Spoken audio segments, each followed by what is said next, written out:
یہاں تک سمجھیں پولس نے کیوں یہ خط لکھا؟ کون بتائے گا؟ یہ سیمینری ہے بھائی، آپ نے لکھا بھی ہے لیکن آپ سن بھی رہے ہیں کہ اس لیے لکھا پولس رسول نے کیونکہ جھوٹے یہودی علماء اور جھوٹے استاد اٹھ کھڑے ہوئے، انہوں نے کہا کہ ضروری نہیں کہ صرف یسوع پر ایمان لایا جائے، ہمیں شریعت کی روایتوں کو بھی، موسوی شریعت کو بھی زندہ رکھنا ہمارے لیے ضروری ہے۔ مثلا زور دیا انہوں نے بھائی خطرہ بھی کروا لینا چاہیے، ہمیں قربانیاں بھی دے دینی چاہیے، ہمیں سبت کو بھی پاک رکھنا چاہیے، اس قسم کی باتوں پر وہ زور دیں گے۔ لیکن پولس نے یہ خط اس لیے لکھا کہ آدمی شریعت کے اعمال سے راست باز نہیں ٹھہرتا بلکہ صرف ایمان لانے کے وسیلے۔ اور ایمان کس پر لانے؟ خداوند یسوع مسیح پر۔ جب میں اور آپ خداوند یسوع مسیح پر ایمان لاتے ہیں، لکھا ہے کہ وہ اپنوں کے گھر آیا اور اس کے اپنوں نے اسے قبول نہ کیا، جتنوں نے اسے قبول کیا اس نے انہیں خدا کے فرزند بننے کا، یعنی ان کو جو اس کے نام پر ایمان لائے۔ تو جب ہم یسوع مسیح پر ایمان لاتے ہیں خدا کے بیٹے اور بیٹیاں بن جاتے ہیں۔ اور کبھی کبھی لوگ اعتراض کرتے ہیں جو لکھا ہے انہیں بیٹے بننے کا حق بخشا، بیٹیوں کا تو ذکر نہیں۔ جو لفظ بیٹے ہے نا ہمارا اردو طرز میں آپ غور سے سنیں گے، لیکن جو یونانی لفظ ہے اس کے لیے بیٹے کے لیے، وہ یونانی لفظ میں بیٹے اور بیٹیاں دونوں شامل ہیں۔ وہ ایسا لفظ طاقتور لفظ استعمال ہوا ہے گریک لینگویج میں، یونانی زبان میں، جس کے معنی ہے بیٹے اور بیٹیاں، بچے بلکہ استعمال ہوا ہے۔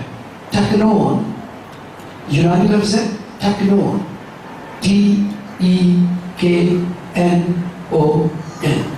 ٹیکنیون، TEKNEON،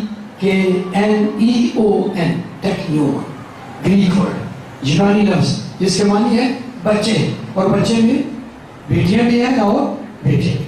تو ہمارا جو اردو ترجمہ بیٹے ہے لیکن یونانی ترجمہ ہے ٹیکنیون، کہ جو یسوع پر ایمان لاتے ہیں انہیں وہ بیٹے اور بیٹیاں بننے کا حق بخشا۔ یہ بات کلیئر ہوگی؟ کیا لفظ ہے بچوں کے لیے، بیٹے بیٹیوں کے لیے؟ ٹیکنیون۔ کیا لفظ ہے؟ ریکارڈنگ بھی ہو رہی ہے، ویسے بھی آپ ذہن میں بھی ریکارڈ کر لینا، ریکارڈنگ ادھر ادھر ہو سکتی ہے، ادھر ریکارڈنگ نہیں ہوئی۔ ٹیکنیون یاد رہے گا؟ ہاں جی۔ اب دیکھیں ایک خصوصی بات میں کہنا چاہوں گا، جو غلطیوں کا جو خط لکھا گیا ہے اس میں پولس رسول نے یہ بھی بتایا کہ ہم خدا کے فضل کی طرف واپس آئیں گے، لیگلزم کی طرف نہیں، قانون اور شریعتوں کی پابندیوں سے نکل آئیں گے، قوانین اور شریعت کی پابندیوں سے ہم نکل کر خدا کے فضل کے تابع ہو جائیں گے۔ کس کو سمجھے اس جملے کی؟ کون سمجھے؟ شریعت اور قوانین کی پابندیوں سے نکل کر، آزاد ہو کر ہم خدا کے فضل کے تابع ہو جائیں گے۔ کس کو سمجھے؟ آپ کو کیا سمجھے؟ ہمیں شریعت سے نکل کر خدا کے فضل کے نیچے، آپ بتائیں گے؟ آپ شریعت سے نکل کر خدا کے فضل کے تابع ہو۔ فضل کے آپ میں سے، ان بچیوں میں سے، ان بیٹیوں میں سے کسی کو سمجھائیں؟ آپ کو بیٹا بتاؤ جلدی سے، اب بیٹھ جائیں۔ ان کی جو پابندیاں تھی اور جو انسان کے اندر ایک ڈر تھا، خواہشات میں سے نکل کے، رولز میں سے نکل کے، آزادی سے ہم خدا کے فضل میں، خدا کے فضل میں آتے ہیں۔ تو یہ بنیادی بات تھی۔ غلطیوں کے نام کا جو خط ہے اور رومیوں کے نام کا خط ہے، اس بات پر ایمفسائز کیا گیا ہے، زور دیا گیا ہے کہ میں اور آپ، ہم شریعت کی پابندیوں میں سے نکل کر، قوانین کی رسیوں میں جو انسان جکڑا ہوا ہے ان کو توڑ کر ہم خدا کے فضل کے تابع ہو جائیں گے۔ گریس آف گاڈ، خدا کا فضل بہت بڑی برکت ہے، اور میں اور آپ اگر ہم نے نجات پائی ہے، زندگی پائی ہے، تو خدا کے فضل سے۔ کیا لکھا ہے؟ کلام مجسم ہوا اور فضل اور سچائی سے मांगूर होगा हमारे, और हमने उसका ऐसा जवाब देखा जैसे बाप के इकलौते का। तो हम खुदा के फजल को तरजीह देते हैं, हम शरीयतों के लिए शुक्रगुजार हैं, कवानीन के लिए शुक्रगुजारी करते हैं, कुर्बानियों के लिए, खतरों के लिए, पर ये नए अहदनामे की बातें न थी, ओल्ड टेस्टामेंट की, मूसा के दौर की बातें थी। हम सबका एहतराम करते हैं। और यीशु ने क्या कहा था कि मैं शरीयत को मनसूख करने नहीं बल्कि पूरा करने आया। और यीशु मसीह ने तमाम कुर्बानियां, शौक की कुर्बानी हो, नजर की कुर्बानी हो, खता की कुर्बानी हो, गुनाह की कुर्बानी हो, और सलामती के ज़बी हो, नजर की कुर्बानियां हो, और तमाम ये अगेंस्ट खुशबू की कुर्बानियां, सारी कुर्बानियों का एक ही इलाज किया।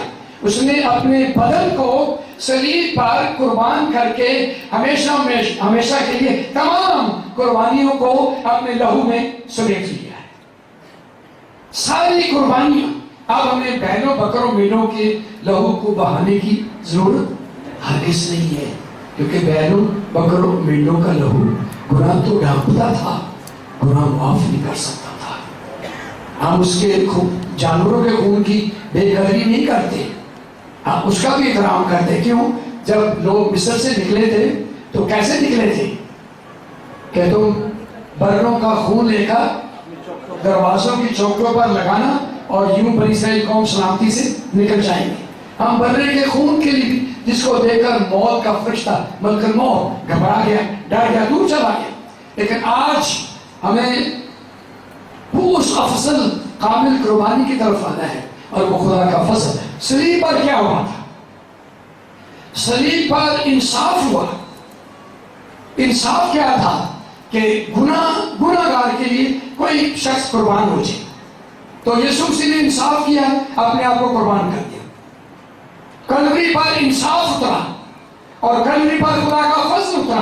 खुदा का फजल ये था कि मैं और आप हकदार नहीं है इस निजात के, रास्तबाजी के हकदार नहीं है, पर जब हमने यीशु मसीह को कबूल किया, हम यीशु मसीह पर ईमान लाए, तो मैं और आप सारी दुनिया के सब लोग मुफ्त में रास्तबाज थे। अब हम कवानीन की चुंगल से निकल करके शरीयत की पाबंदियों से आजाद होकर खुदा के फजल के ताबे हो गए। हालेलुया। ये बड़ी बात पौलुस ने सिखाई है, ईमान की बात उसने पौलुस रसूल ने हमें सिखाई है।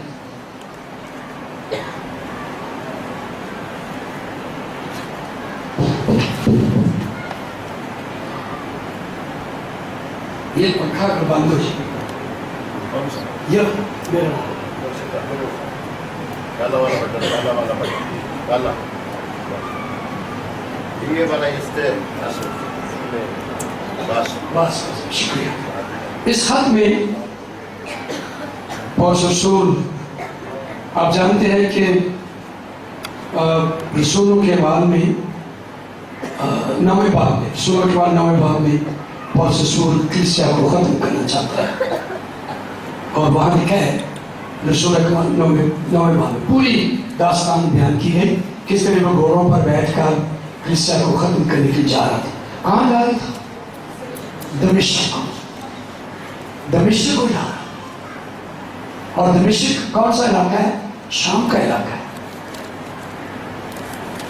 इस वक्त बड़ा मुल्क है ये शाम का। वहाँ दमिश्क उसका दारुल खुलाफा। इस दारुल खुलाफा में पहुंचकर दमिश्क के इलाके में वो औरतों, मर्दों को, बच्चों को खत्म करना चाहता था। जो मसीह जब वो जा रहा था, शरीयत का पाबंद, शरीयत का लेटर लिए हुए, एक परवाना लिए हुए, वो जा रहा था मसीह को खत्म करने के लिए। तो रास्ते ही में यीशु मसीह उसको मिला है। ये साउल इसका नाम था।